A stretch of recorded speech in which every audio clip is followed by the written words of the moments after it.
Aussie.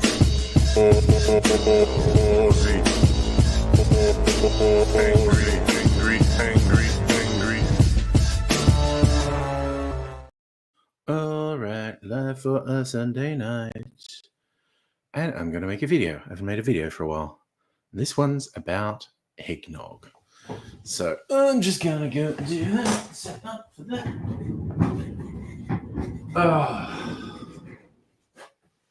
Okay. I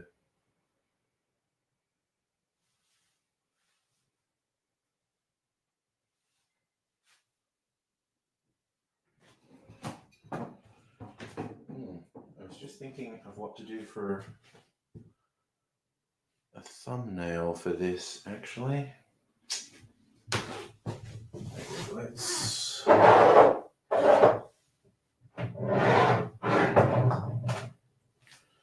Let's get something out of the way.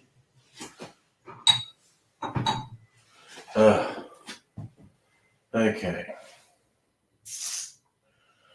I want these out of the water. Oh, no, they can just stay there. I don't care. Wait, I don't think I even want that.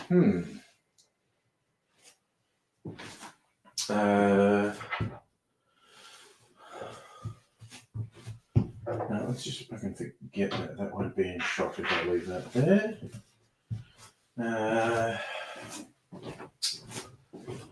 Ooh.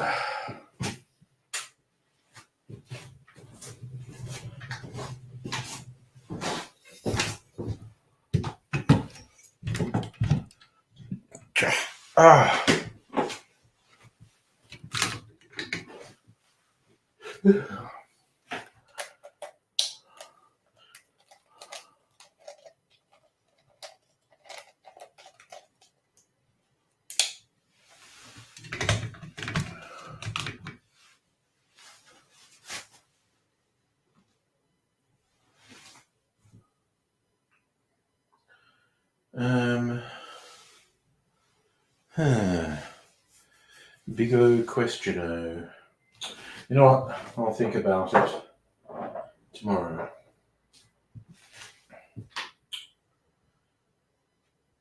Yep. Oh, right. And I wondered why it seemed like it was too dark, because this light wasn't on. That's a bit to more make it. So turn this on. Turn this on.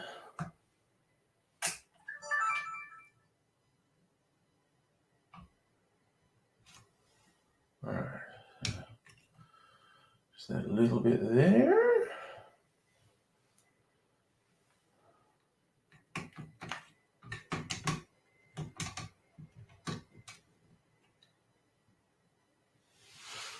Okay. Now I will quickly pour these suckers. Shaky, shaky, shake.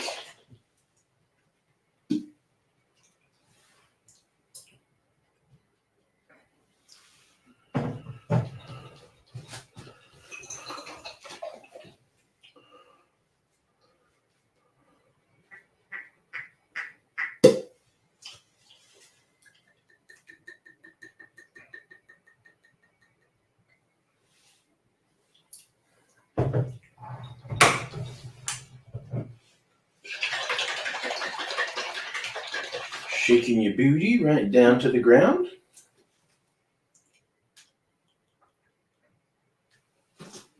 Yeah.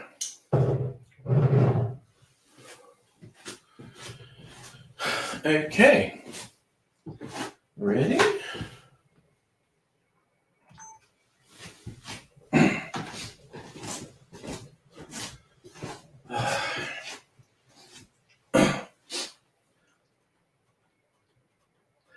G'day, cocktail lovers. If you're the type who likes eggnog, or even if you thought, this is the year I'm going to do it, I'm going to make my own eggnog, I thoroughly recommend you do that because it's quite easy to make. But here's my big tip. If you're wanting your own eggnog this December, the time to make it is now.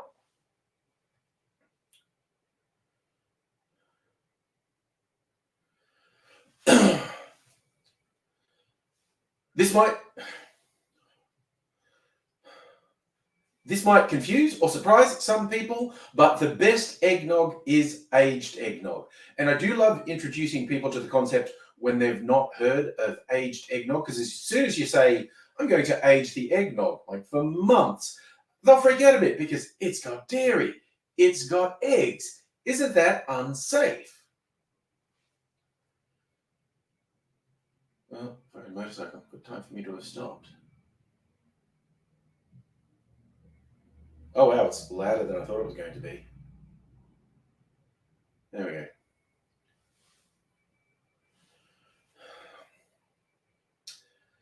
People have known for hundreds of years, if you keep the alcohol content high enough, eggnog will not spoil, so long as you don't leave it out in the summer sun. I'm thinking of us in our Australian summer. But yeah, it only has to be above about 14% alcohol by volume, and it will not go off. Now, in some cooler climes, people just put it in a cool place in the house.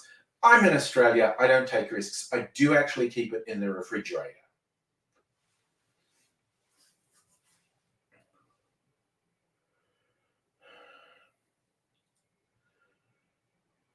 In terms of a recipe, I put videos up last year, but Alton Brown's aged eggnog recipe is my starting point. And I say starting point because I'm a big believer, don't be held hard and fast to this, but it gives you a good idea of ratios to things like egg, milk, cream, and alcohol and sugar.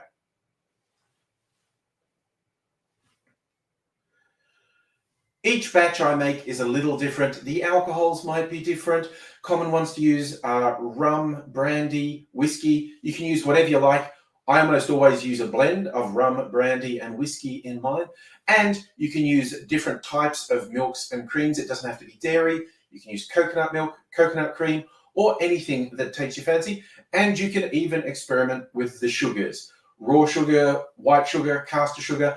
I actually like making it with my spiced apple brown sugar syrup. I'll leave a link to how to make that on this video, but it's a great cheat for not having to worry about the cooking spices because you get those flavors into the sugar syrup. So 2 birds, 1 stone.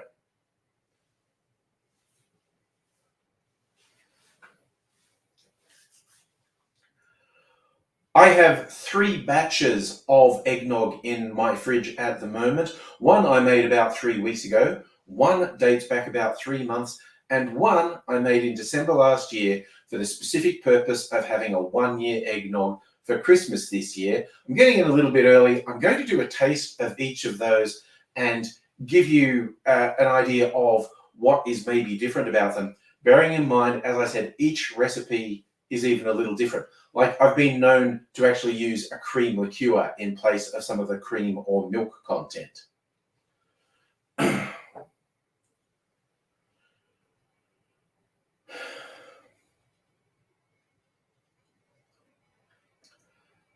I'm going to taste the newest one first.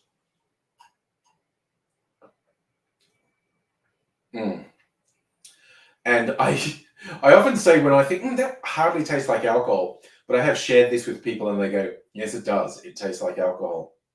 I actually have some Advocaat in this. As I said, I sometimes use cream liqueurs. I had an open bottle of Advocaat I'd had open last Christmas and I thought, I'm going to use that up. So besides the usual spirits, there is Advocaat in here. And I think that makes this a bit creamier than usual.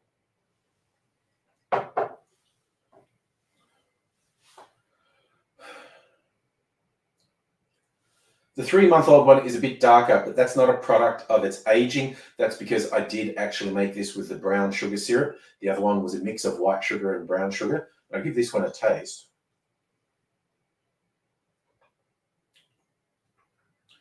And for me, I feel like the alcohol flavors fade even more. It's fantastic flavors in this. I love this eggnog.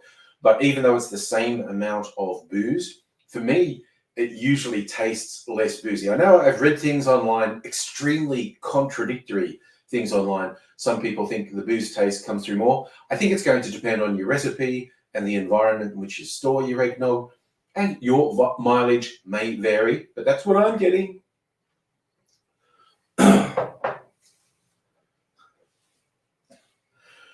Wow, my voice went away right at the end of that. I'll see if I can refortify myself with my, well, it's not quite a year old, but this is, as at point of tasting this is about 10, 11 months old.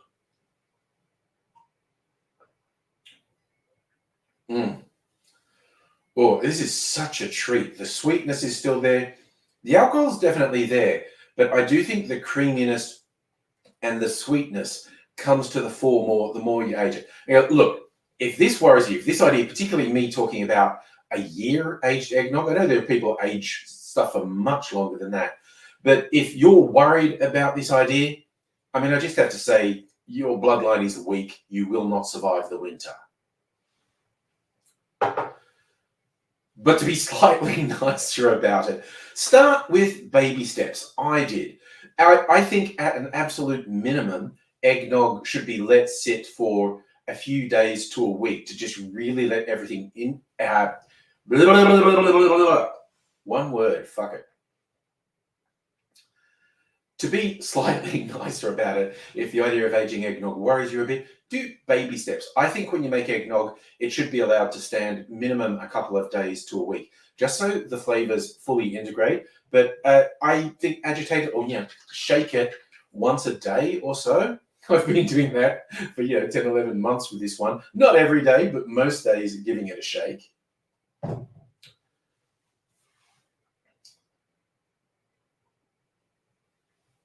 Taste your eggnog after a week, and I'm betting it will be good. My personal take is I think your eggnog should age at least a month, because the flavors just become richer and it gets better. Not, like I said, you look online, you'll get extremely contradictory accounts. And like I said, on top of everything else, personal taste is personal taste.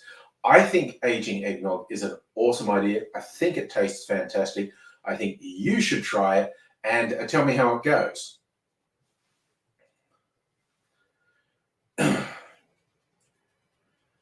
Just to keep things interesting, I've come up with an idea for my future aging eggnogs. There is actually another bottle of this one that I made last December, and my plan is I'm going to drink it down till I'm down to half a bottle of it, and I'll keep it. This is going to be a Solera eggnog. I'll make another batch and top it up with a new batch, and then leave that until the following Christmas, and then do the same thing. Drink half the bottle, make a new batch, top it, and keep going. So for years to come, there'll be the spirit, pardon the pun, of the previous eggnogs in it. And it'll be an heirloom passed down to my children, who will go, Grandpa's gone crazy, put him in a home. I mean, so long as it's a nice home, I don't mind. But I can't recommend... As long as it's a nice home, I don't mind. But I can't recommend aging eggnog enough. I think it's absolutely fantastic. You should definitely try it. Like I said, if it scares you a little bit, be daring. But maybe take it a step at a time. But it's really worth it. And unlike poor Homer Simpson, who only gets 30 sweet noggy days before the government takes it away, I have eggnog all year round. And I love it. I think you will too. Cheers. And I just wanted to drink eggnog tonight. Wow, that was 19 minutes. Damn. Is it really 19 minutes? Let me get this out of the way. I'll put it right over here. And turn these off. Get it boots away. Sit down still, no one in chat. That's a slightly unusual state of affairs. Okay, eggy noggy. Noggin out. That's what I'm doing. I'm noggin out. Okay, what's the lighting doing tonight? It's always doing something different. There you go, it's a bit better. Doesn't make sense that it does something different. It's supposed to be on a bloody set thing. So that wasn't 19. I must have looked at the fucking timer wrong. That was about 10 minutes. Oh my God. Oh, the worst thing about this is I just want to drink it nonstop. And then it's alcohol. I can taste the Advocaat in that one. And that's a good thing. Oh, wait, was there anything in the Discord?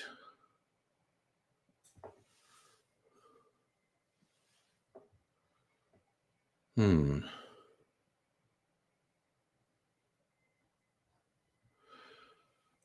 right. Oh my God, that eggnog is so fucking yummy. Okay, eggnog number 2. 3-month-old. You love the line about passing the nog down. That just occurred to me as I was doing it. I mean, I honestly probably should script my videos. I don't.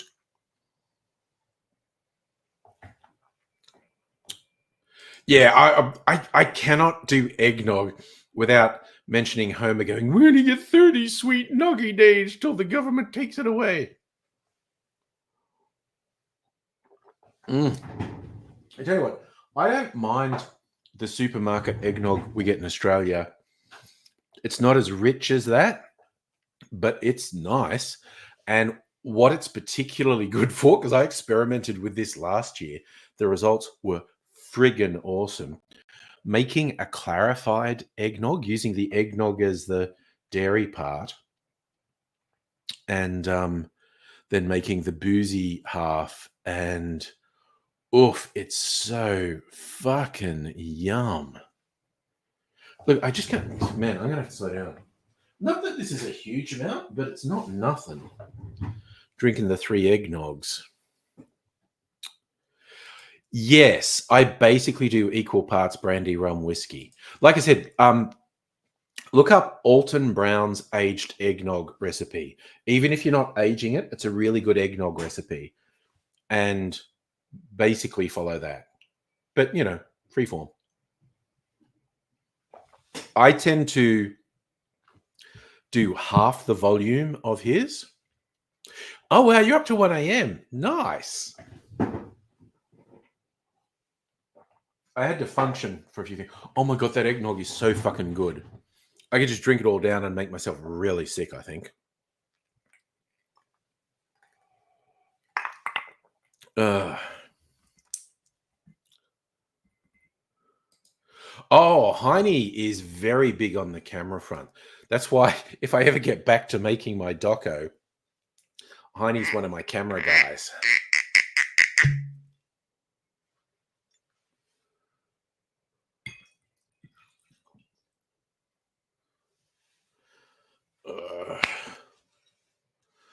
Do.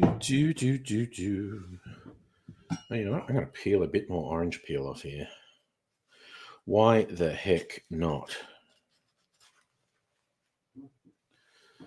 Oh, motherfucker. Okay, 5-second rule. Also, it's going to be an alcohol that will kill any germs. Justin, celebrating being in the People's Republic of Canberra. The Communist Greens Labour Alliance. I think that Canberra thing's probably more of a nightmare for Conservatives than even Victoria is.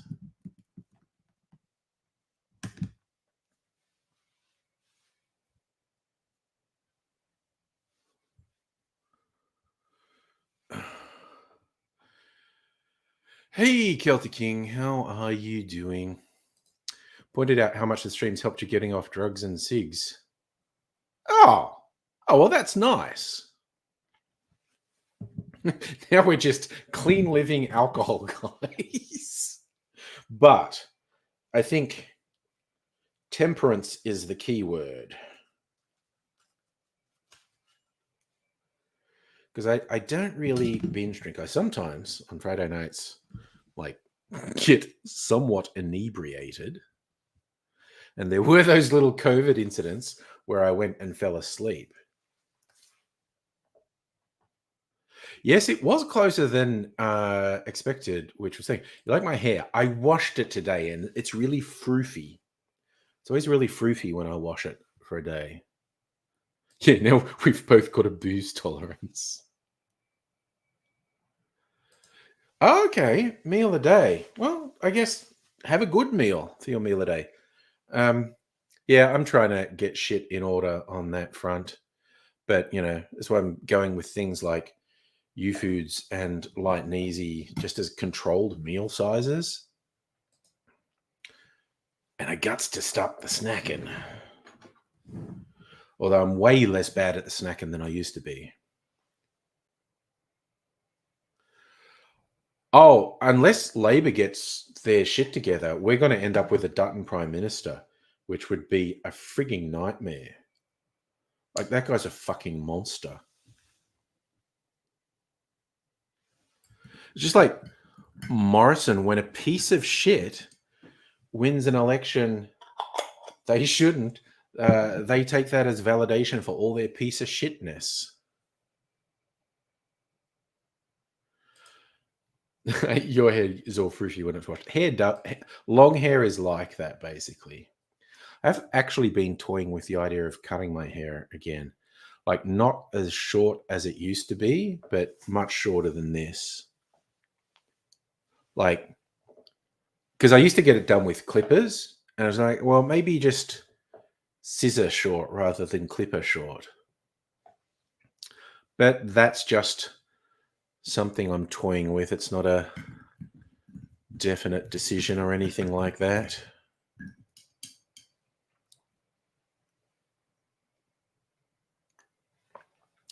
Just okay. First results in ACT were early voting tends to favour Conservatives. From what I remember from media reports in the US, they were saying that early voting, the postal voting, favours Democrats. Just another little difference between Australia and the US. ALP should just run ads of Malcolm Turnbull calling Dutton a thug. Be awful. Yeah. Thanks, Kelsig. I appreciate the feedback. I mean, I grew it long because I liked how it looked growing long. And then it grew sort of down to about here. And I was like, okay, that's too long. Now I keep it up here. And I like it. Get it trimmed every couple of months.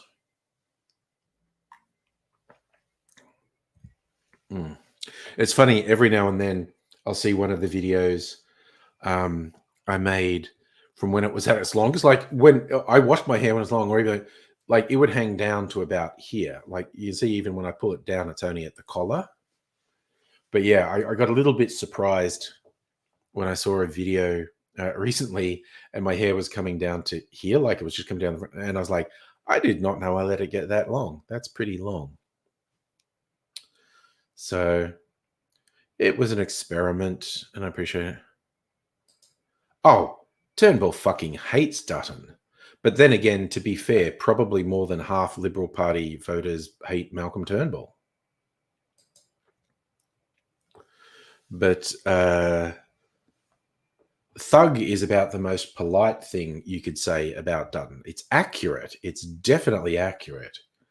But you could say way fucking worse about him, particularly if you had parliamentary privilege, so he couldn't sue you for defamation. Just point out, like, well, it's really weird. You're just looking about Queensland drug cop. What were the circumstances of him leaving the force?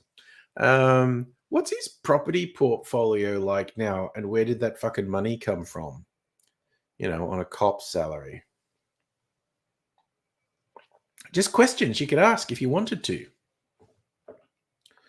If you had a curious mind. But our media, not that curious. Our libel laws, quite punitive. But, the way it goes. Or you could be a fuckhead piece of shit like, oh God, what's his name? It's like I've blanked. He's so horrible, I've blanked his name out of my head. Bruce, what's his name? Who lost his libel suit when people pointed out, I think he's a rapist. He's the fucking worst. He is an example of the worst. Ugh, such a piece of shit. Now he wants to lodge an appeal, and his media partners are going like, we're not bankrolling an appeal, Sunshine. You're going to have to front the $1 million for an appeal. I think context means a lot. And yes, it helps if you ask it as a question. But yeah, I don't think there's been sufficient scrutiny on Dutton's departure from the Queensland Police Force. I don't think there's been sufficient scrutiny on his finances. I think some interesting questions could be asked. Did Aidsy ever have long hair? Don't know that he ever had hair this long, but the length did vary a lot over the years from, I don't know, collar length to basically buzz cut. So I don't think he ever grew it this long. But then again, I don't know his whole life story, so I don't know.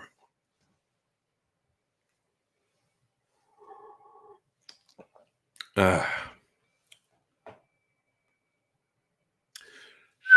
freaking back in the office tomorrow. Early alarm so I can make it into the office. I like to get there early so I can leave early.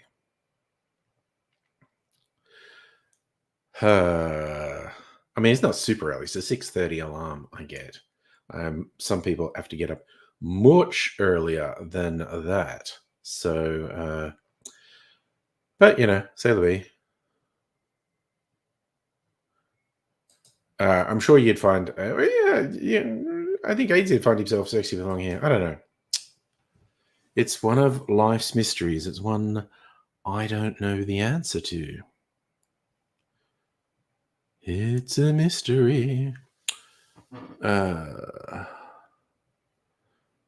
Trying to think. I was going to try again making the cocktail I made last night. But that would mean going out and getting dry vermouth, and I don't want to do that. So we're not going to do that. I might do my standard. Make myself an old-fashioned. Wait, where's my inspiration book? Here it is. One of my inspiration books. Why did I have it all here? The Montgomery Smith I made. Marengo Fizz. Okay, let's just like look in a book. Moscow Mule. Oh, this is just all alphabetical. Mount Vernon. Kirschwasser. Brandy. Grapefruit juice. Fuck off. Mum's apple pie. Rum. Apple cider. Lemon juice. Dang. Navy grog. Dark rum. Normal rum. Aged rum. Lime juice. Grapefruit. Honey juice. Negroni. Fuck off. Hate Negronis. New Amsterdam. Geneva. Kirschwasser.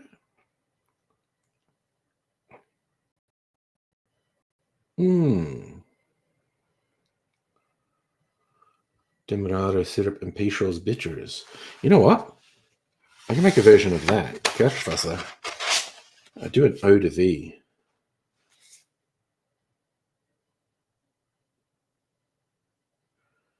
Yes, man. All right. They're saying this is a Manhattan alternative, a New Amsterdam. But Kirschwasser that's a cherry brandy. Eau de vie, even. Saying it appears the ALP right has increased its majority in the caucus. That will allow Chief Minister to retire. Okay, there's a little bit of trivia. Yeah, Celtic likes his men with long hair, and it's good. It's good to have a preference. Apple brandy, sweet vermouth, vinaigrette.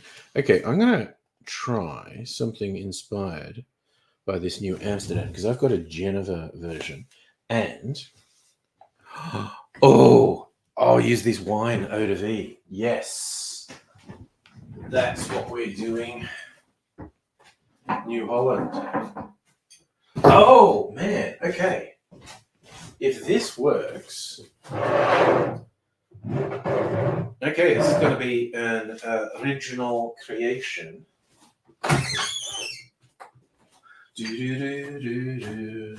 Rouge vert. Jus. Okay. This is...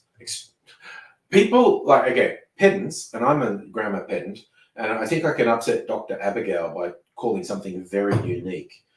I'll stick with, it's unique, it's quite unusual. So I want that, and where is my Jennifer? I think that's absent. I'm going for the bottle shape, because I got some made by the same people. What's this that's running out? Jennifer, there we go. Okay. So, if this gets made, I will call it a New Holland. Okay. Und so. I do not have, okay. Jennifer. I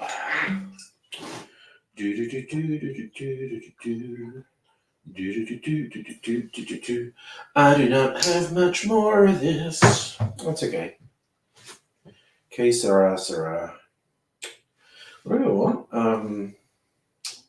1 ounce. Okay, so do that. Oops, splishy splashy. The bleeding splish splash show. Do do do do do. Do do do do. Okay. Now, I'll just sweeten it with a little bit of the sugar syrup. Do do do do do.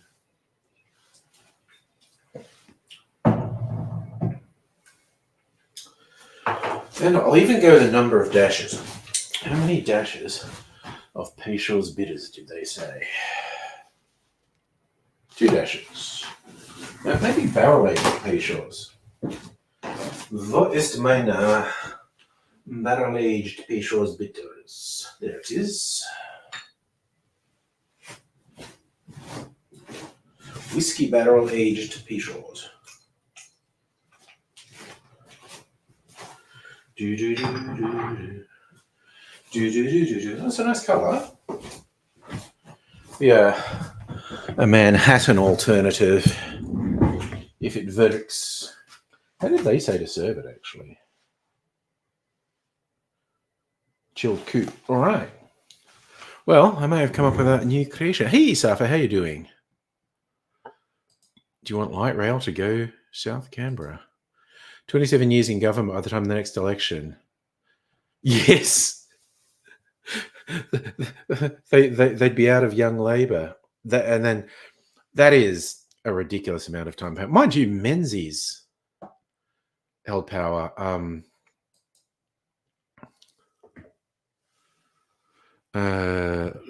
Liberal govt.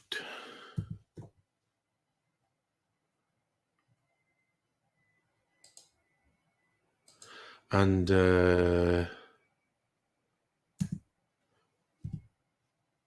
Menzies.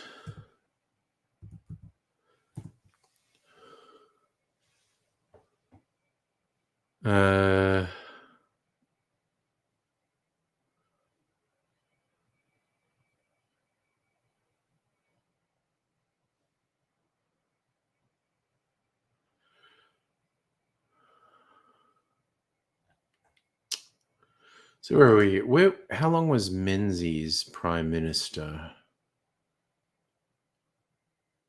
Second Prime Ministership. So he was, okay, so the Liberal Party was in power from 49 until fucking 72. So that was not as long. Yeah, that was not as long. Okay. The Liberal Party had a really long run in power from Menzies through to Whitlam. And that's less time in power than the ACT Labor Party has had. There you go. Oh, by the time of the next election, anyway, Justin. So that's a fun bit of trivia. Wonder if that makes them the longest-serving government in Australia. Well, we're on the internet. We could ask.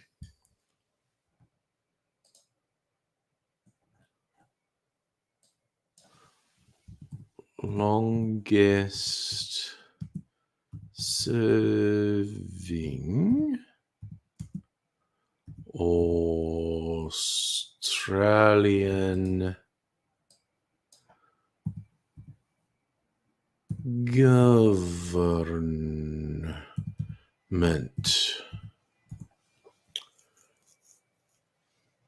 Longest serving Australian government. Why is it fucking defaulting to Prime Minister? I didn't ask Prime Minister. I asked for fucking government, not the fucking head of the party.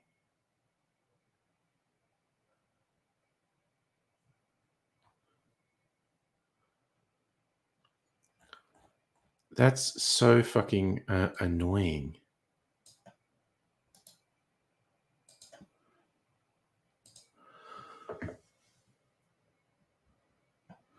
Ooh, geez, I've got stuff to look at there.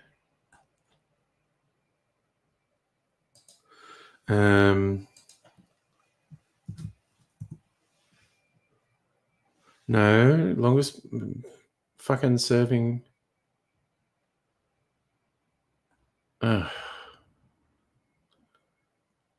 That should be a real simple fucking question.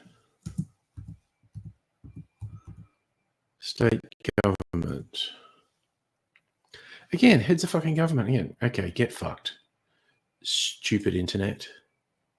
Not answering my simple question. God damn it, that's annoying. Anyway, trying my new creation. Is it any good?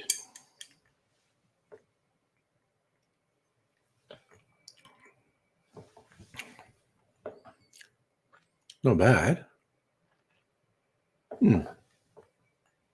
Ask ChatGPT. I mean, honestly, why not?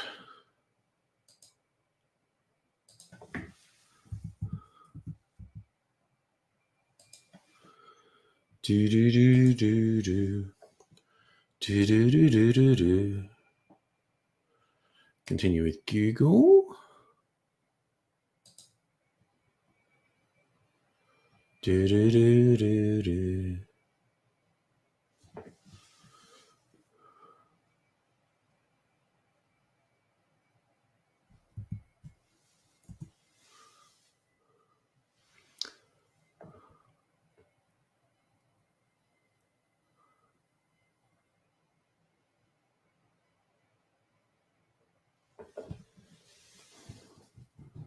Which political party has had the longest run in government in Australia?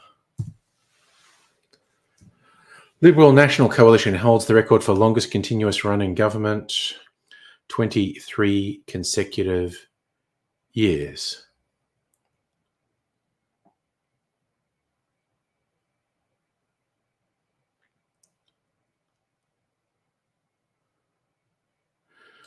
So 23 years federally, but what if we say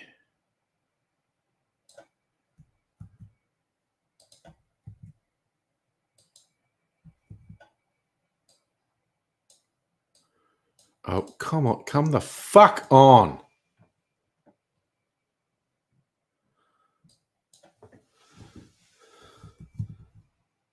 Oh, yeah, okay. Jesus cunting Christ, honestly.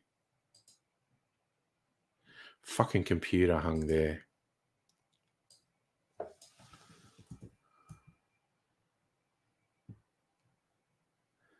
Okay, state government in Australia. ALP, 24 years in New South Wales, 41 to 65. That's longer than the Libs had federally. There you go. Libs had 23 years nationally. Labor had 24 years in New South Wales. So, assuming no disasters, the ACT Labor Green Coalition will break the record.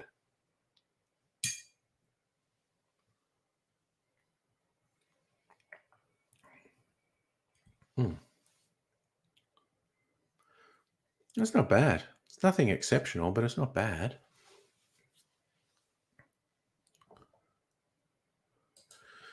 So what's the Johnny Bright incident? A violent on-field assault against African-American Johnny Bright.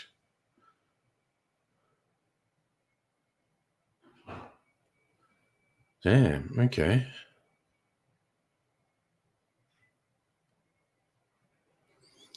So having a black quarterback was controversial. Open secret, the opposing team were targeting.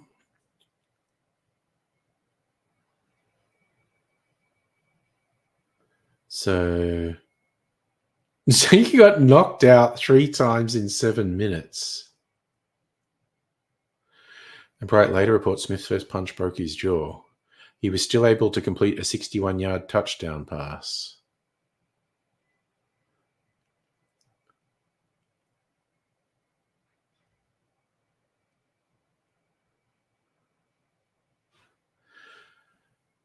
Damn. Nasty.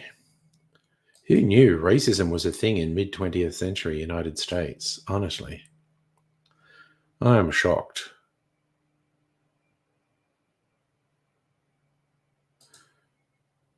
Your ChatGPT, well, isn't ChatGPT reliable?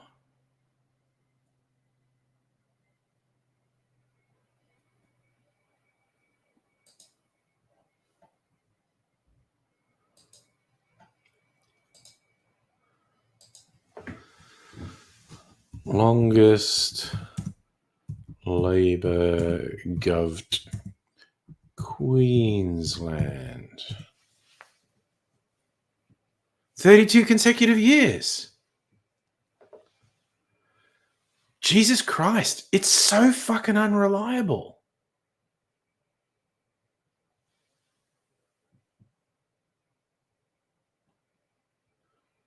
It's so fucking unreliable. I straight up said, which party had the longest run in state government in Australia?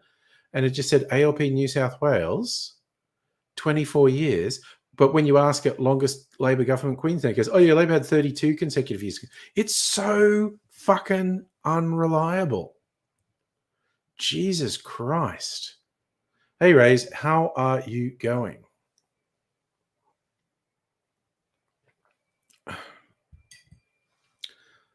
That's just an amazing example.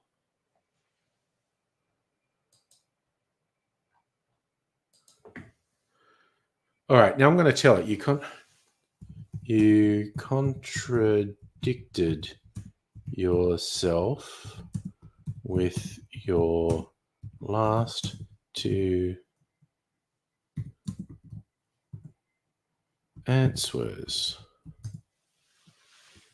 You're right. I did provide contradictory information. Let me clarify.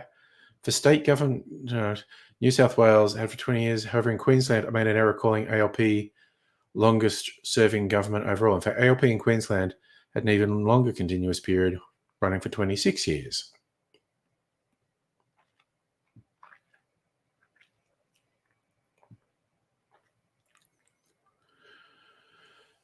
Now it's saying 89 to 2012, 26 years.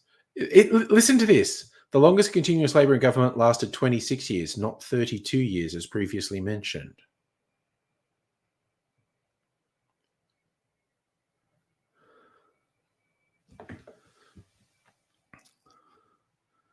"32 years is longer than 26 years." You're absolutely right again. I appreciate your patience.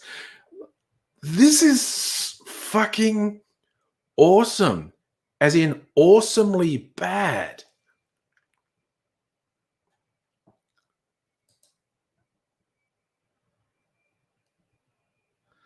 That's just incredibly bad. Holy shit.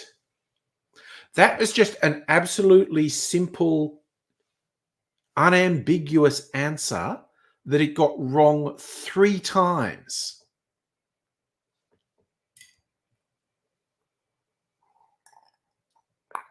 Or twice. It incorrectly corrected itself. That's astonishing. Ray's had to pull up, had to go out shopping. Well, I went to bed, I don't know, before midnight. So yeah, it tells me he and Heine were up till 1 talking cameras or camera lenses. And more power to ye. Ugh. Oh, that's a really fun, abysmal failure from ChatGPT. Like, that's really bad. Good Lord. Oh, well. I feel like I learned something. That I really thought ChatGPT had gotten better with giving incorrect answers. Fuck me, that was terrible. That, like, it literally, and this is what people who want to say it's fantastic. In one of its answers, it literally said, I made an error calling ALP's 3257 run longest serving. In fact, and that's a 32-year run, and there was a ALP government for 26 years. So the longest continuous Labor government lasted 26 years, not 32 years, as previously mentioned. And then I just typed back, 32 years is longer than 26 years. Oh, you're absolutely right again. Like, that is atrociously bad. Oh my God. I actually am really glad we did that, because I might have been getting too complacent with ChatGPT. That was seriously shithouse bad. Now it's saying 25. It's so fucking bad. Yeah, Kelter gives you wrong answers all the time as well. Man, I'm probably going to make this a topic of conversation at work tomorrow. That we were just asking a really simple, unambiguous question, and it repeatedly gave the wrong answer. It's like, that's so fucking shit.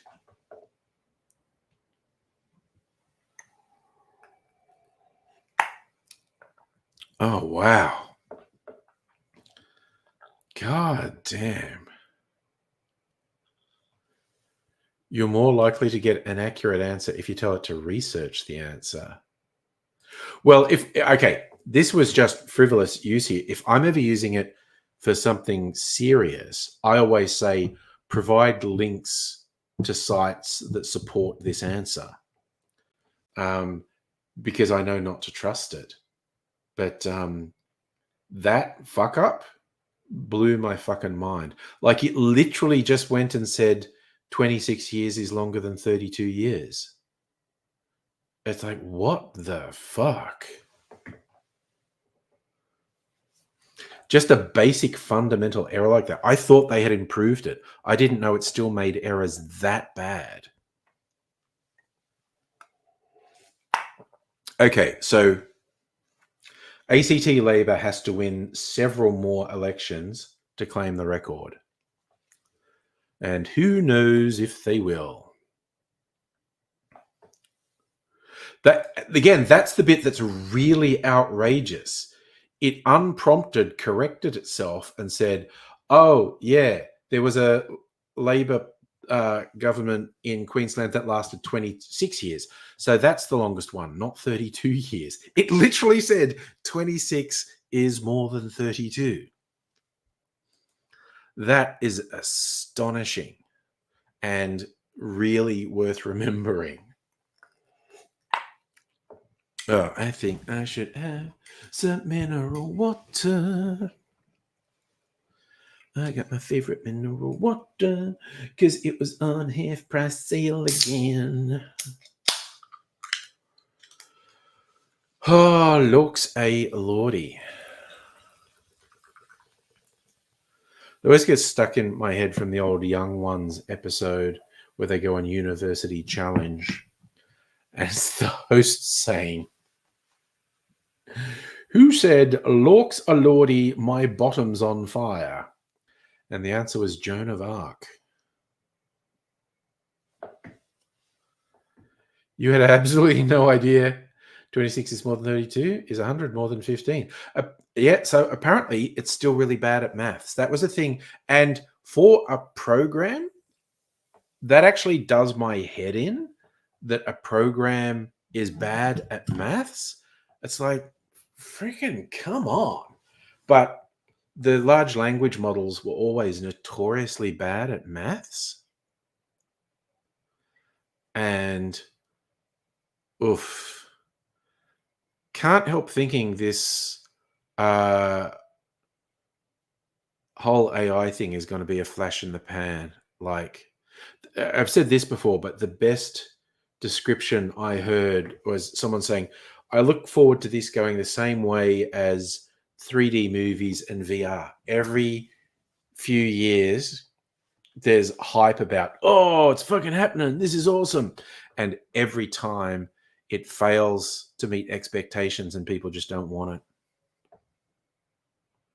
That's the thing. How can a programming, which is, you're right, it's maths, but they have, all the large language models have been notoriously bad at maths. But I thought they had improved. I'm mind blown at this mistake.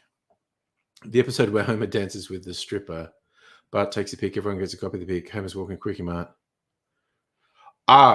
She's not a stripper. She's a belly dancer, if I'm thinking of the same episode. That's like in season 1 or 2. Doobie doobie doobie doo. Was the old joke about philosophers? And it's like Descartes said, to be is to do. Nietzsche said, to do is to be. Sinatra said, doobie doobie doo.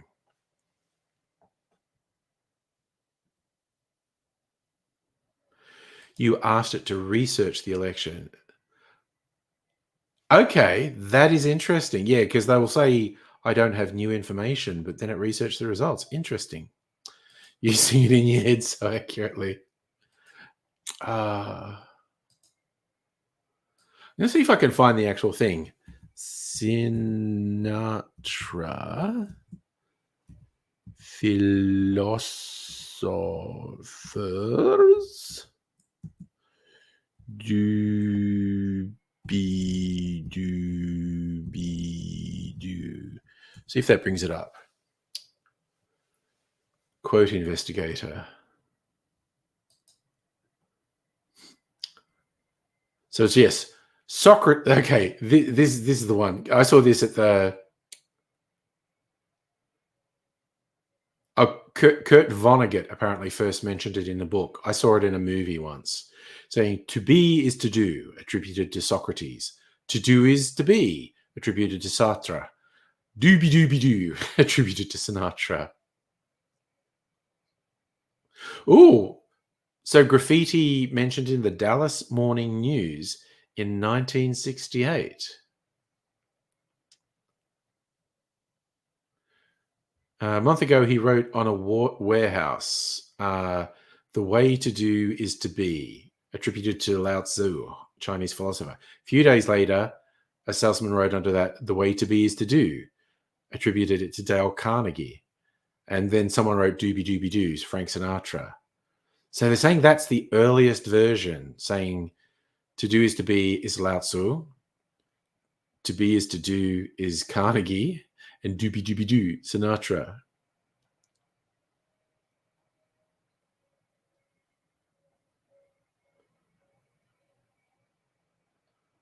Okay, now I feel educated. That stretches back to at least 1968. So what's that? Ask if the program can it improve itself? Yeah, it's just that answers are so unreliable. There's a place in France where the ladies wear no pants, but the men don't care because they don't want to wear.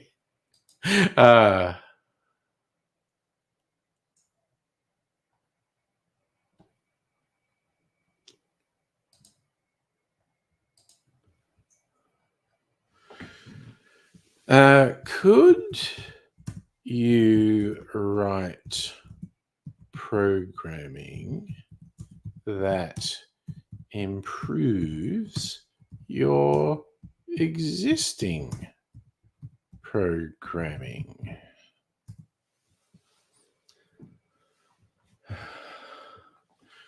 Creating programming that proves itself is an exciting concept.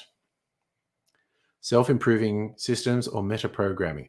While I can't directly modify my programming, I can explain how you might approach writing such a system. Machine learning algorithms, adaptive performance tuning. And it actually gives some Python code. Wow. Metaprogramming. It is actually spitting out code. I should share this. What am I doing? ChatGPT. Still, but look at it. It's writing code.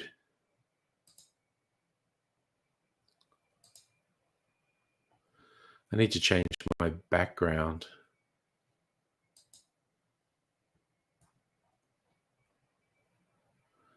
Let's gay it up a bit.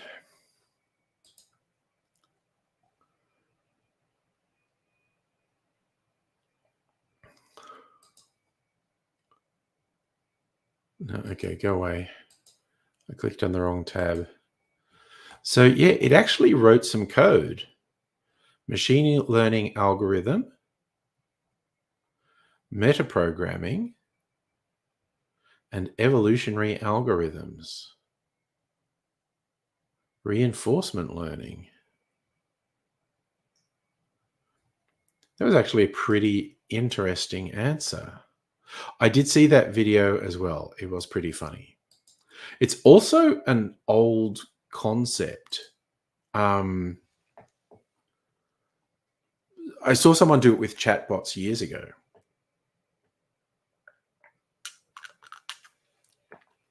Much simpler. Oh, and I remember those things. They seem to degenerate or possibly advance into computer talk. Like they stopped using English. I'm not sure about the one you saw just now. I'm thinking about an older one where, yeah, the chatbots were talking to each other and responding to each other. And yeah, they stopped using human language. And it was like, oh, are they talking to each other in secret computer language? Are they plotting against us? Maybe. Maybe they are. Can't trust them. Can't trust them. Hey,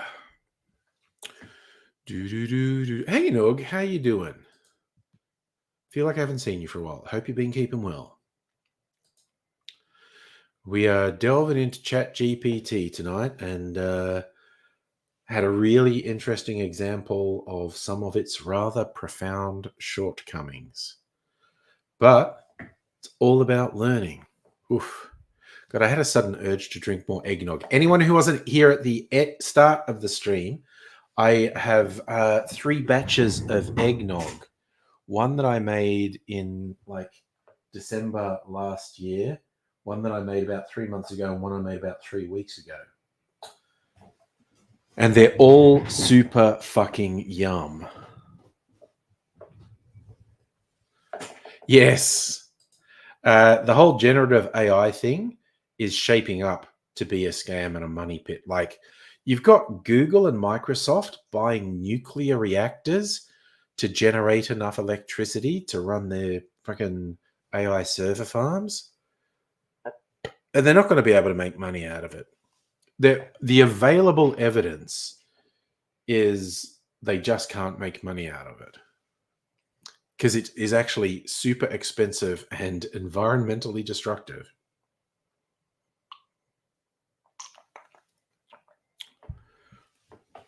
But that's the world we live in. Am I getting hypersensitive? I thought, well, my nose is a bit blocked. Am I finally getting sick? Because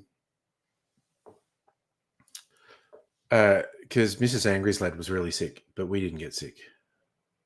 Yes, Microsoft doing 3 Mile Island. I saw a story recently. Google is apparently buying several nuclear power plants. I haven't seen details. Oh, look, AI is an absurdly broad term. You know, traffic lights that monitor traffic and adjust their signal changes accordingly. That's AI. You know, Netflix recommending stuff to you is AI. But the whole hype of, you know, the generating images, video, and text seems to be overhyped, and the companies behind it are never going to make money because it's just too goddamn expensive. And that's all being hidden at the moment. Well, it's not really hidden. You can find it quite easily. But there's some weird freaking denial going on at the moment. Is the thing. It's the amount of energy that AI server farms are consuming is really weird. So yeah, we're saying Greater Memphis Chamber announced someone AI planning building world's largest supercomputer. Okay.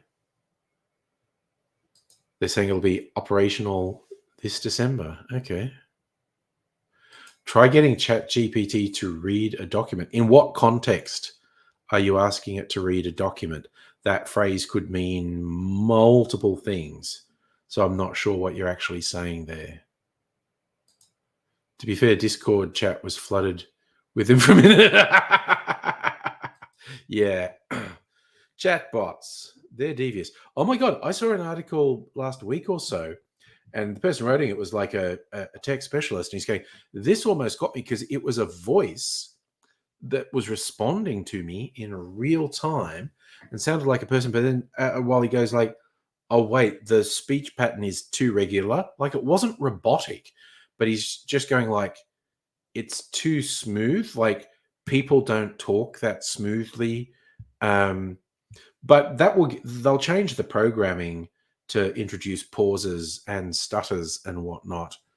But Jesus Christ, look forward to the day of getting a video call from someone you know who responds in real time in a plausible way, and good luck with realizing it's a fucking scam, because it will be real-time video and it will respond to your questions in a really plausible way. Oh, okay. Upload a document, ask you to give a summary. There was a recent study done by the public service somewhere, Canada, UK or something, where they did just that. They gave the same set of instructions to 3 humans and to some large language models, and the humans outperformed the large language model by a huge margin every time. Like the large language model just made multiple mistakes. AI too much for a smooth operator. Yeah, it was actually too smooth and too even, and the guy realized people don't talk like that. You're reading about Neuralink actually doing some good. Yeah, I mean, honestly, but there's also been so much bullshit with it as well. Like all the fucking research animals dying. It's kind of like anything Elon Musk is involved with sounds good at first, but has massive amounts of scam. Like he unveiled some things recently, and it was his robots. Now, the first time they did the thing with a robot, it was just a human in a fucking costume dancing around, and which was cringe as fuck. And then just recently, the last week or so, there's another one like, oh, look at our Autobots. And they were the actual robots walking and doing tasks. And then it was revealed later they weren't acting autonomously. A human was controlling them and do that. And he had the thing he called the fucking cyber taxi or something, a self-driving car that looks like a fucking toaster and way whatever. You know, he's got shit design sense. But it's like, yeah, you know, the future, it sounds good. And that turns out these things can only operate if all roads have these particular coils built into them. So these things could only operate if billions and billions and billions of dollars of public money was spent changing the roads to let them operate. It's like the guy is such a fucking scam artist. He's such a fucking grifter, honestly. And I mean, was it more than a decade now of him saying Teslas would be fully autonomous self-driving in 12 to 24 months? He's such a fucking liar. He's such a piece of shit. He funded the project. Are you talking about Neuralink? Well, it was very interesting. There's like people with quadriplegia or tetraplegia with the Neuralink implant could control the computer. But yeah, all the first guy, all the little wires corroded or disconnected from his brain and stopped working. And I'm not joking. They killed a bunch of test monkeys and then fucking lied about it.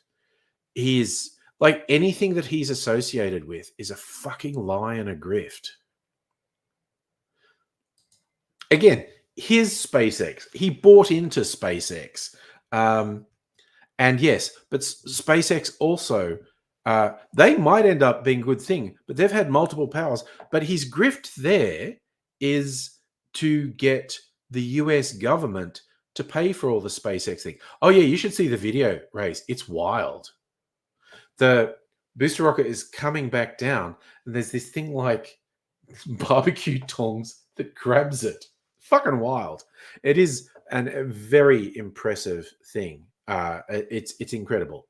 But again, the grift there is first that he has nothing to do with it. He just bought his way into it. But second, he's trying to basically get billions of dollars of US money rerouted from NASA to him, and he's just gonna fucking swallow up billions of dollars.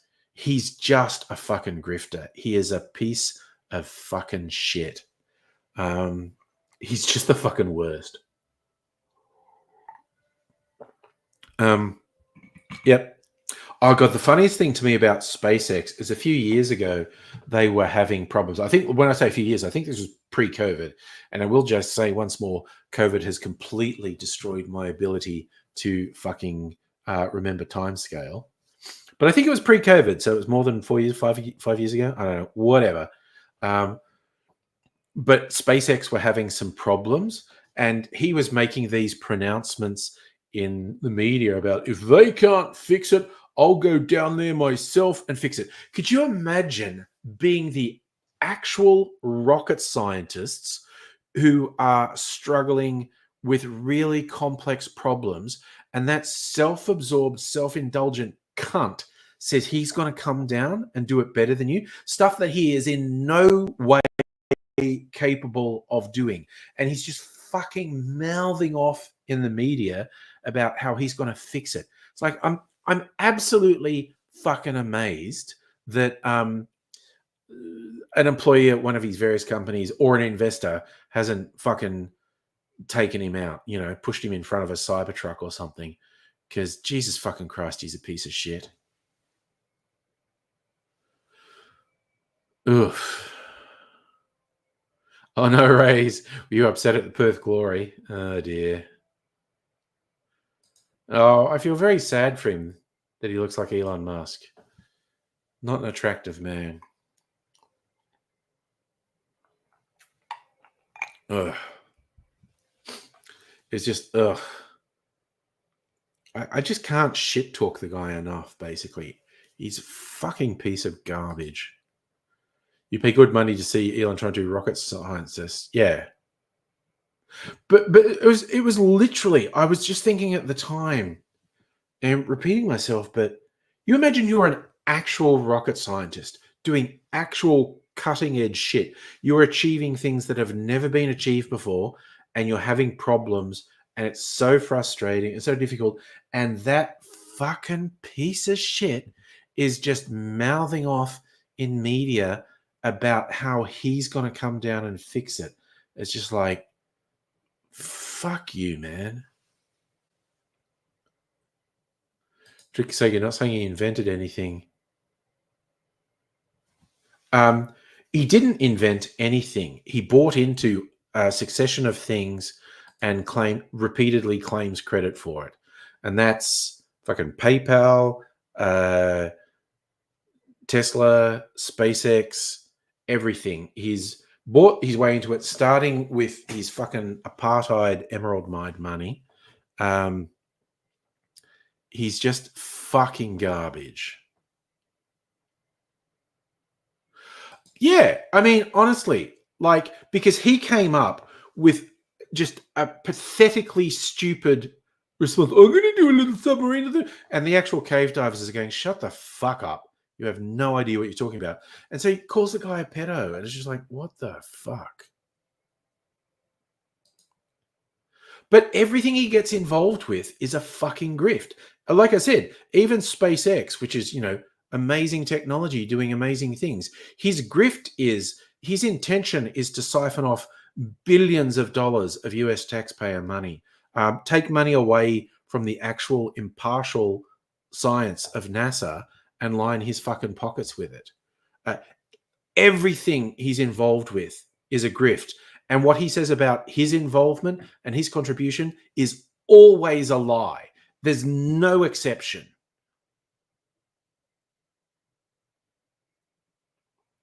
The diplomatic immunity guy from Lethal Weapon. Yeah, well, I'm just waiting for a Danny Glover to come along and go, it's been revoked.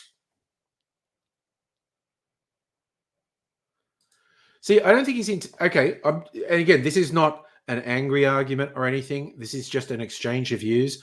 His intention is always dishonest. I think the overwhelming body of evidence is his intention is always dishonest. He's always grifting. He's always lying. It's always a con and a grift. He overstates his abilities constantly. He overstates his contribution constantly. And he is essentially repeatedly stealing from other people.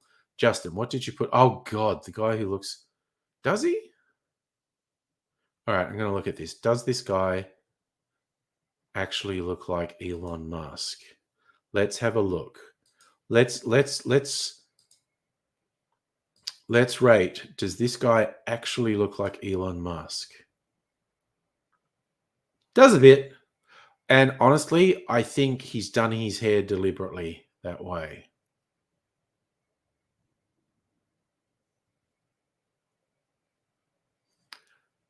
It's a passing, fleeting resemblance, but you know what?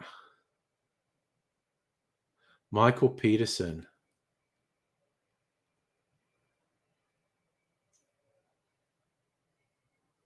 There's a fleeting resemblance between them.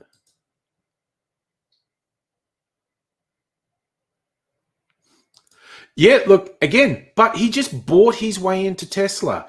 He's not behind any of the technology. He's not behind the design. And he has consistently lied. Like, we've got at least a decade of him saying, Teslas will be completely autonomous self-driving within 12 to 24 months. He keeps saying it, and it's always a lie. And Starlink, there are 1,000 problems with Starlink. Like, it's fucking up astronomy, for one, which is way more important than that cunt making money.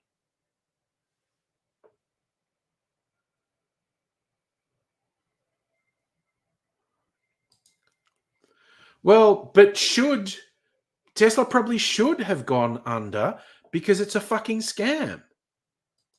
The central promise of Tesla as voiced by Musk, is that they would have completely reliable, autonomous, self-driving cars.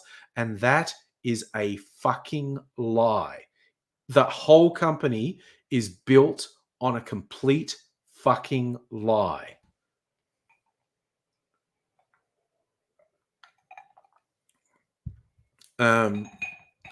So I think it's impossible. Sorry, I think it's important to not lose sight of that. That the whole thing about the company Tesla being worth anyway, mark my words, Tesla will collapse. Tesla will disappear because it's a fucking scam. It is an absolute fucking scam. It's simple as that. I genuinely don't know if autonomous driving will ever happen. I used to be a real cheerleader for autonomous driving, like 5-6 years ago. Definitely. I thought it was the best thing ever because I think humans are shit and unreliable. But nobody is closer to solving the fundamental problems with autonomous driving now than they were 10 years ago. They simply aren't. It's completely unreliable and completely untrustworthy. Oh no, Justin, your mum bought a Tesla and your brother wasn't happy. Dang. This is the closest was Ford's Blue Cruise. Yes, again, I don't know.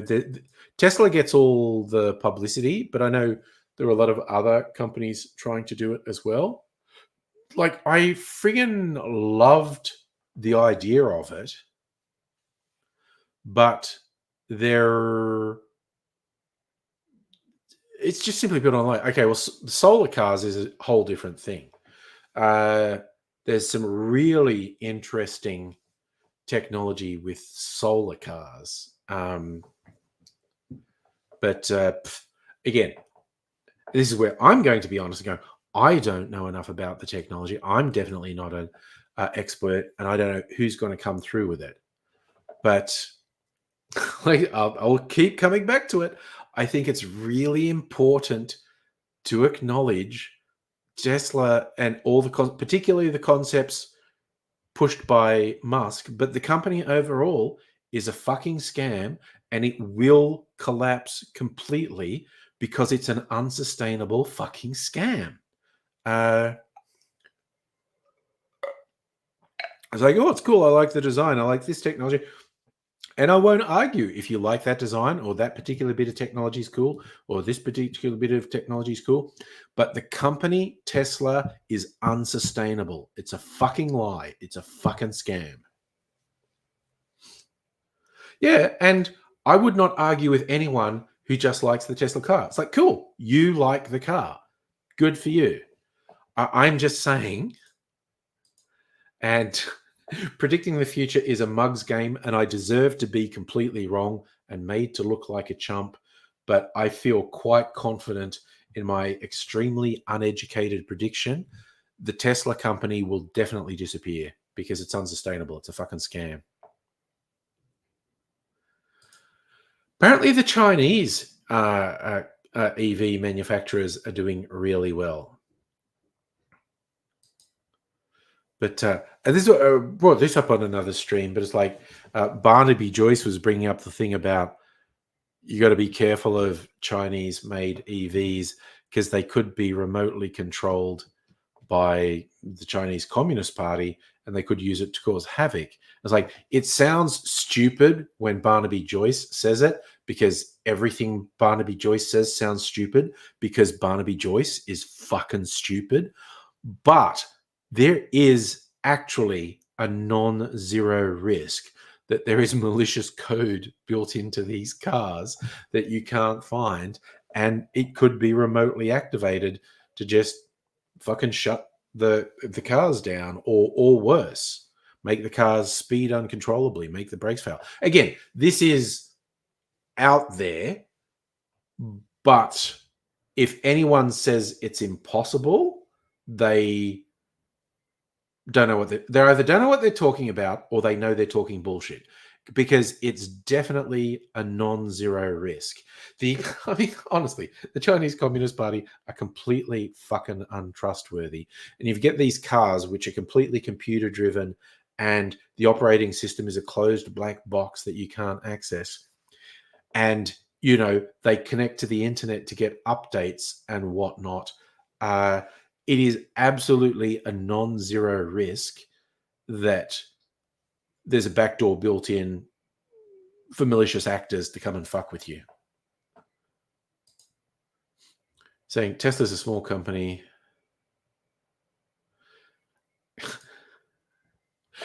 Again, you know, like I said, time will tell if there's any value in the Tesla legacy.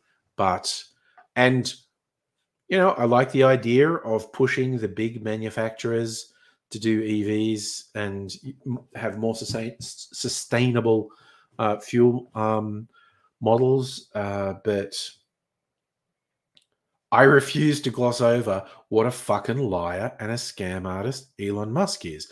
Every single operation that he's involved with and how he puts it forward, it's absolute bullshit. There is a scam in everything he does. Everything he does is a fucking scam. Well, and again, you know, that goes for iPhones too. And the idea that manufacturers can stop you from doing your own repairs. There was a huge case that I think the farmers won in the US against the tractor manufacturers. They turned tractors into computer-controlled things, and you couldn't fix them independently. It's called the right to repair, and I think the farmers actually won the court case in the US, giving them the right to self-repair these tractors that the manufacturers had locked down. Justin, there isn't really such a thing as a private company. I know from working with banks on security things, if you want to do banking in China, and all the big banks want to do banking in China, you have to comply with government directives that say at any point, the government can demand you give them all the information about all transactions going in and out of China. No secrets, no privacy. And I think it's fair to say that's how most companies within China operate. Oh, and I would agree, Nook, that's the other thing. This thing about locking down the tractors, it makes no sense. It's just the companies behind it are arseholes. They're just like, you know, I'm going to sell you a subscription to keep your tractor running. And someone's going like, yeah, but I fucking paid for it, so I think it should just keep running. Or I should be able to initiate repairs if it breaks down. They're like, nah, we don't. And we're going to say you're committing a crime if you try and do your own repairs. It's fucking horseshit. Okay, I did not see anything about the Westpac app being down. But I'm not with Westpac, so I wouldn't necessarily pay attention to any headlines about that. CommBank had double purchases on the weekend. Well, you know what?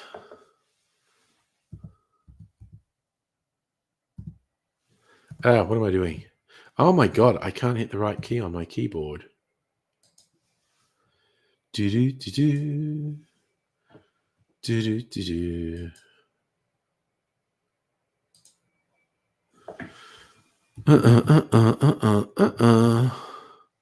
Okay, that did not work at all.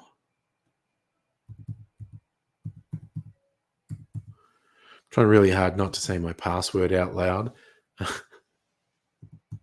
Because I always say it to myself when I'm typing it in. So it's like, ooh, don't say it out loud. We have resolved an earlier issue where some customers experienced duplicate transactions. The reverse to these transactions has been completed. Let's just look at that thing about CommBank.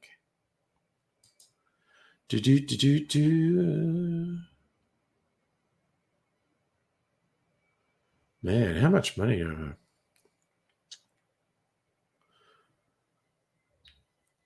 Well, my regular pays just went through.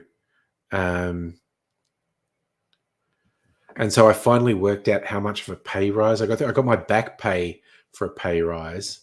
So I finally worked out how much I'm paying. I'm getting like just over 4,000 a fortnight. Last 3 pay cycles, I had bonus payments.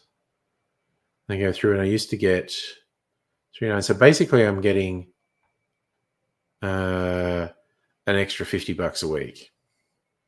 That's my pay rise this year. $50 a week. So what's that, like $2,500 a year? Woohoo! I'm rich, bitch.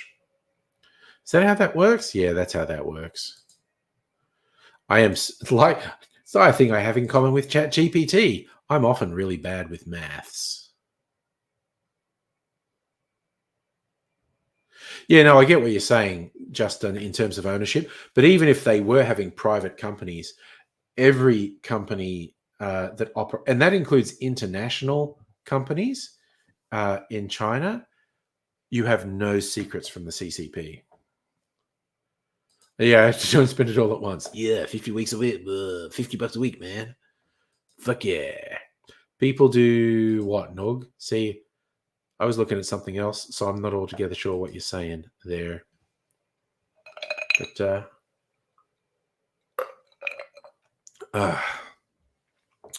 it's all good. Talk about don't spend it once, because I had last couple of pay cycles, I got thousands of dollars of extra payments. That's all done now, so I'm just back to my regular pay. But pay off my credit card.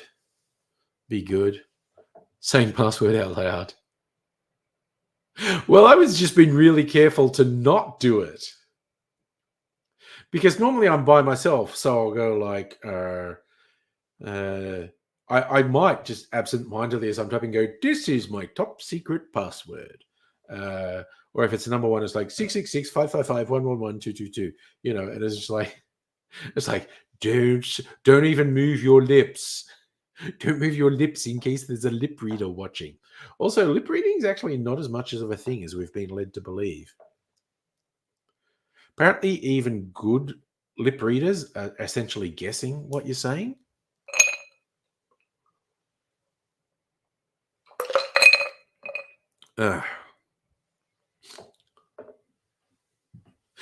Ray's, you're trying all my passwords that I just said.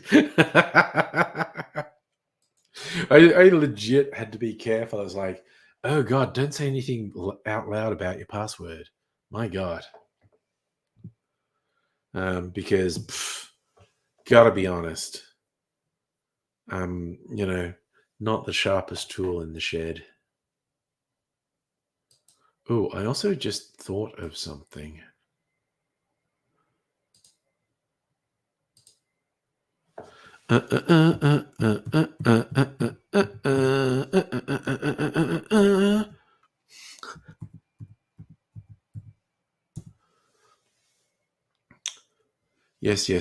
Yes. Wait, when did I last get paid? It was just this week. Okay. So, mental note, don't spend a lot of money because I get fortnightly pay and want the next pay to pay off my credit card. So don't be lavishly spending money, you crazy person. Friggin' love, I don't know what prompted the question, Safa. Friggin' love cheesecake, though. Angry Plus Clover 69. Nice. Are you tracking your ballot? Nice. I actually ordered some new shirts for the first time in ages. I don't even remember. I might have done it earlier this year. I don't remember when the last time I did it. It might have been early this year. It might have been last year. Because, as I repeatedly say, COVID has completely destroyed my ability to remember fucking time frames of when something happened. So I might have got some shirts earlier this year, but kind of feel like, you know what? I've been good for ages. I'm getting some new shirts, some new designs. They're pretty cool. I even got a Christmas one that I can wear. The shirts tend to cost, there's a bit of variety, they tend to cost about $30 each. Sometimes I see ones on sale that are $20 each or cheaper. So they're not super expensive. Some sites sell them for like $40 each, but I tend to go to the ones, who's going to offer me a better deal? So I think the next round of shirts I get, the average cost was about $30 a shirt. Like I got half a dozen of them, and I got a discount for buying a lot of them, and so it averaged out at about $30 a shirt. But yeah, just like to expand them. I might actually retire a couple of shirts. So I was like, okay, we get some good ones. Because a couple of them, the print is actually really cheap and shitty. Like they're screen printed, and the stencil was obviously poorly done, or the inks weren't great, and it ran under the stencil. So a couple, and this is mostly my older ones. Some of the prints are a bit shit. So I may or may not retire a couple shirts when these new ones arrive, which will be, I don't know, sometime in the next couple of weeks.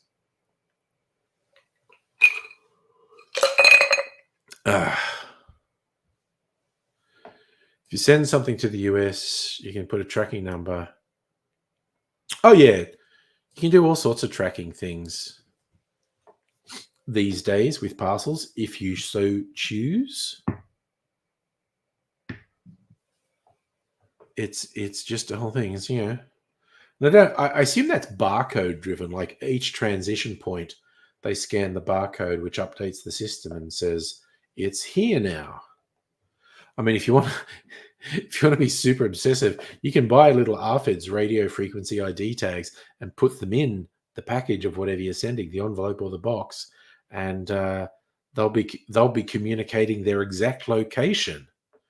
Although maybe they can get overwhelmed by X-rays at airports. I don't know. I am not an expert, but yeah, you know, it's a funny old world. Like, you know, in the olden days when I was young, like you'd send something overseas and it would probably go sea mail rather than like airmail was super expensive. So you put it, and it'd be on a boat, and it would take 6 fucking weeks to get from Australia to somewhere, or from somewhere else to Australia. It's just something you accepted. It just took 6 weeks to 6 months. Look, given the shirts are made by slaves in factories, they're probably making profit, you know. Cost them about $3 for each shirt. I'm a bad person. I'm buying stuff that's almost definitely made by horribly exploited people. But, you know, late stage capitalism, there is no ethical consumption. There is something shit about everything you buy. And I'm just being a nihilist about it and going, nothing matters, man. It's all fucked. That's what it comes down to, man. It's all fucked. God, I was slightly tempted to make another fucking cocktail, and I really shouldn't. So I'm not going to. But I just had this impulse to make I have some gins that were aged in ex-whiskey barrels, and they're fucking yummy, and I was going to make an old-fashioned out of them. But I'm not. It's really cool that everything's integrated. Yeah, there is much better integration than there used to be. But it's a whole thing. So Shrika saying, when you buy bulk laser discs from Japan, use C-mail because airmail puts up airmail's super fucking expensive. So okay, modern C-mail. How long does that take? Because in my head, I have about 6 weeks in my head. Am I understating it? You actually do it. So when you do that, getting some stuff in bulk, getting it by C-mail, how much does that cost? So these new shirts, because I've found it to be really unpredictable, they're going to arrive anywhere from another 2 weeks to 2 months. I'm yet to get ripped off with the shirts, actually. I made a couple of stupid purchases during COVID where I did get ripped off, and one I didn't keep a record of, so I just fucking lost the money. But the other one, I did it through PayPal, and I went, oh, these motherfuckers are scam artists. Does anyone remember me posing with a picture with a little hat? There was these things what these scam artists in China would do. They'd really delay sending you anything, and then you get a tracking thing saying they've sent the parcel. So they'd say, we sent it to you, and it would just be some stupid cheap piece of shit. I forget what I was ordering. I think it was something electronic.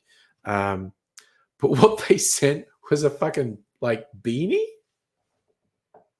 And when I said like, oh, these guys are fucking scam artists, PayPal said, send us a picture of what they said. So I sent a picture of me wearing the beanie with an angry expression on my face. And I got all the money back. So fuck those guys. And then there was another one that was taking ages, and what they sent me was shit. And they didn't want a bad reputation. And I said, fuck these guys. And they just said, we'll give you a full refund if you like take away the complaint. So I actually lost my money once. I got my money back once, and the other time I got what I ordered, but it was kind of shit, and they refunded me because I said fuck you guys. You vote when express mail? 6 weeks. Sometimes it's quicker. Yeah. Okay. So Noog. More fun stuff. Hell yeah. Star Trek films. Great fun. Like in our house a couple of weeks ago, it was like Sunday, and I was going to watch something else. I flicked on and went, oh, the Star Trek reboot movie's on. And it's like, I'm going to watch this for a while. And they were actually doing a marathon. They had been doing a marathon. They did all the original series and then the next generation movies and then the reboot ones. I happened to switch on the TV when the reboot ones were playing. And then Mrs. Angry and her lads started watching. Yeah, these movies are good. So we just watched Star Trek, Into Darkness, and what was the third one called again? Now I've fucking forgotten. But I used to think I liked Into Darkness, the one with Benedict Cumberbatch playing Khan was better. But watching them again, I was going, no, it definitely goes 1, 2, 3. They're the order of them. Fucking Wrath of Khan. I love Wrath of Khan. The original ones. The first one is shit. Wrath of Khan's great. Then you get some okay. Then you get some okay ones. The only ones I really like are Wrath of Khan, The Undiscovered Country, and maybe it's just because of Christopher Plummer as a Klingon quoting Shakespeare, but I fucking love it. And in the Next Generation ones, the only one I really like is First Contact. Yes, the first one is like watching paint dry. Oh my God, they were just so obsessed with, look at the models we made, and you literally get minutes of slow tracking shots of the Enterprise, and it's like, fuck off. It's like nothing happens in it. Hey, Music Aviator, how you doing? Home from dinner with your mum? Nice. Oh, quick hello, because you got an early shift. Okay, that's fair. You like the even ones, 2, 4, and 6. Nice. Look, you like the set design. Hate the uniform. But the set design, they just do these super fucking slow tracking shots to go, look how good the set and model design is. Like, yeah, it's good, but for fuck's sake, guys. Again, I shit talk George Lucas because of the prequels, because of how bad the dialogue is in the prequels. But the one thing George Lucas has always got right is, fuck's sake, people don't want really long tracking shots of your models. Just because you love them, you have establishing shots and then you get to the action. He never made that mistake that Star Trek the Motion Picture did, because, oh, Jesus Christ, that's some clueless fucking filmmaking right there. But it's always fun to see who guest stars in both the movies and the TV series. Like in the Undiscovered Country, young Kim Cattrall is a Vulcan. Samantha from Sex and the City, and the number of people who did one episode appearances in Next Generation and Deep Space Nine and Voyager was fucking amazing.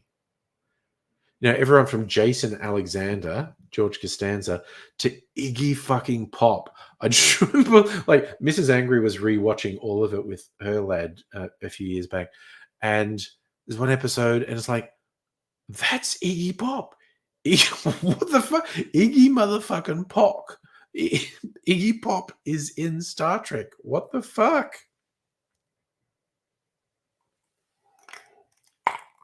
Pretty awesome. Anyway, yeah, Star Wars came out in 77, and Star Trek: The Motion Picture came out in 79. Yeah. Oh, but those just super slow tracking shots of the models and set. I was like, oh, for fuck's sake, you guys, you are too in love with your own work. Jesus, have something happen, for fuck's sake. The reboots are hardly flawless, but they are so much better overall. I very much enjoy them. Like I said, we weren't intending to. I literally switched on the TV to watch something else, but the Star Trek reboots were on, and we just sat and watched them all. So that was like 6 hours of our Sunday gone. Oh, the lens flares. J.J. Abrams and his lens flares. It's almost self-parody at a certain point. That's the funniest / dodgiest bit of the reboot Star Trek movie. The overly stylized camera work of J.J. Abrams. Lens flares. What the fuck? Dude. That's like Zack Snyder and his fucking slow motion. It's like, done in moderation, that's good. Done to ridiculous success, it's just like, what the fuck are you doing? That's terrible. So I remember seeing a meme because Tim Burton did a movie with Johnny Depp, and I haven't seen it. It was, yeah, like a remake of the old TV series Dark Shadows, the somewhat reluctant vampire, Barnabas, whatever the fuck his name is.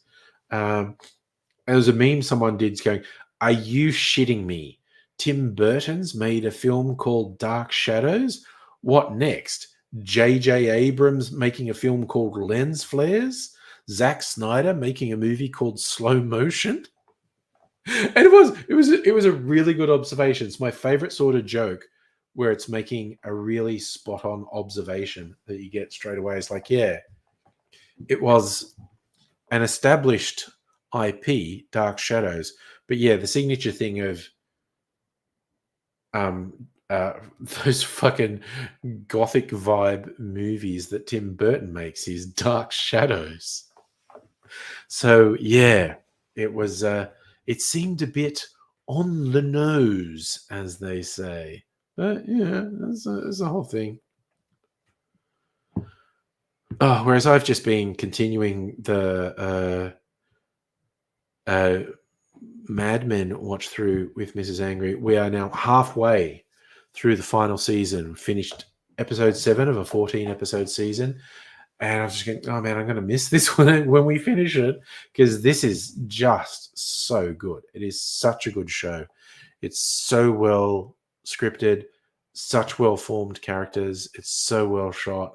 It's just so interesting and engaging. It's like top 1% of top 1% of TV shows ever.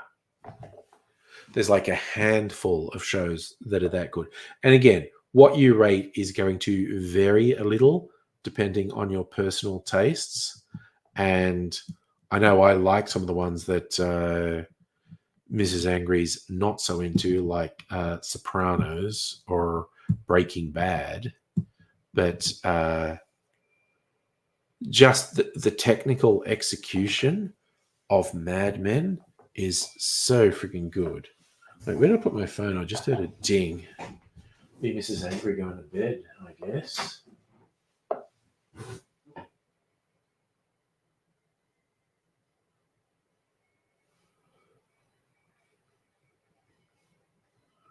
I'm going to go to bed soon. Also, oh no, go away. Have I still got that Google Maps notification? Okay, because I've been doing reviews on Google Maps. No.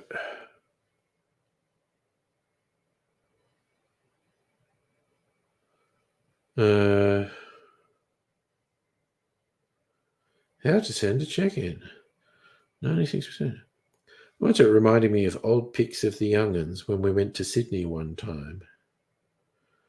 Oh, listen. Was it a random collection of things they're reminding me of? Photo of the young'uns from 2011 when they are very young. Really nice. I'm not sharing this with you. Is this scintillating? Really nice pic of Mrs. Angry. Adrian, one of his many hospital stays, 25th April 2019. Okay, I don't know why it actually said those pictures. Huh. Okay. Okay, I had a fucking Google Maps reminder or prompt.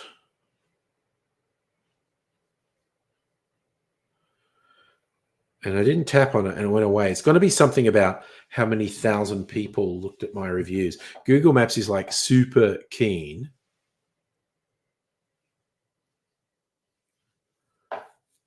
That was a pretty big spoiler, Strictly Sega.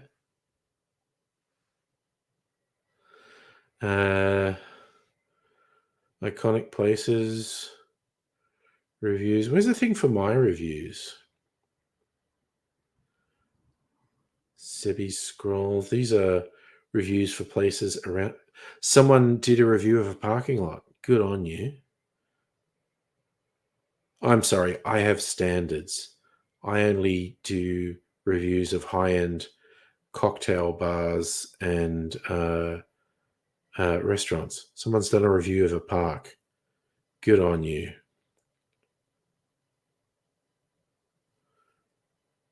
Me. Oh, that's what I want. Me. Okay. No, that's trips and stuff. Wait, notifications. They want me to review the mini golf place. That Mrs. Angry and I went to. No. Bobby Pearl, describe my photos. Okay. So Bobby Pearl, which was my last review, that photo got viewed 50 times. That's 200 times. That 230 times. 50 times 72. No, I'm not fucking adding names. Fuck off. Monthly high score. View profile.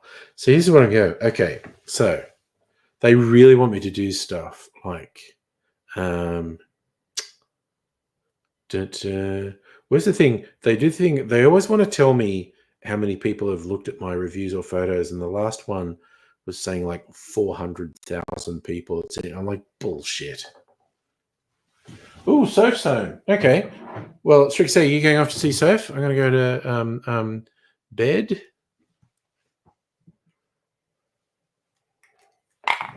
Sleepy Bobos. I'm just going to give Mrs. Angry's orange peel a bit of flavour. Look, I'm almost out of this liqueur. I've got to make a new one. But that's okay. That's then an excuse to make a new syrup. Ah! All right. Oh, God, I've got to remember to put my eggnog back in the fridge. Right, I've got to do that.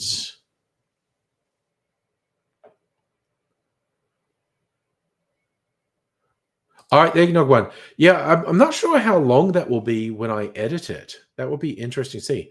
Took me about 10 minutes or so to shoot, 10 or 15 minutes to shoot. I want to actually upload that in the next couple of days, like before the 1st of November. So I got to edit that. Oh my God, that's so fucking yummy. Yeah. So I got to edit that and upload it to say, make your eggnog now so it's suitably aged by December. Because I do really think a month is the minimum to get really good flavor in your eggnog. But that's just me. I'm glad I threw in my line about anyone who's a wuss who doesn't want to age eggnog because the egg and milk and cream. Your bloodline is weak and you will not survive the winter. I forget what that originally comes from.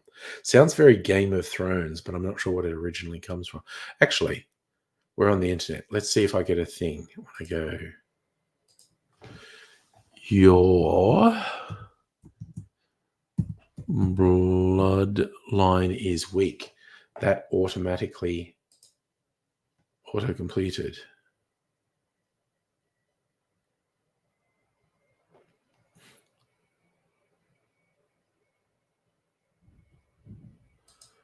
It's like an old 9gag post.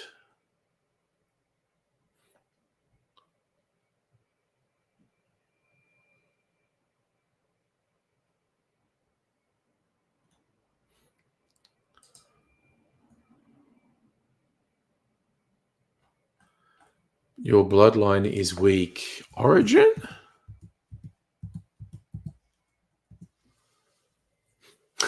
Weak heart symptoms. Okay.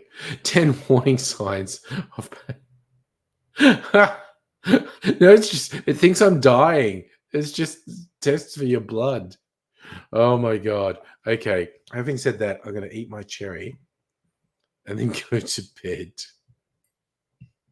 Your bloodline is weak. You will not survive the winter.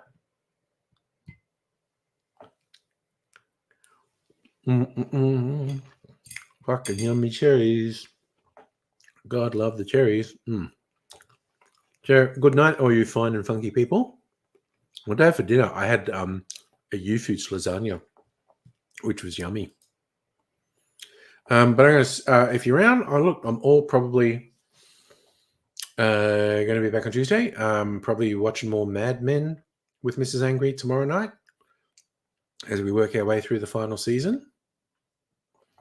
So I hope you all take care, and I'll see you another time. But you are totally fucked up!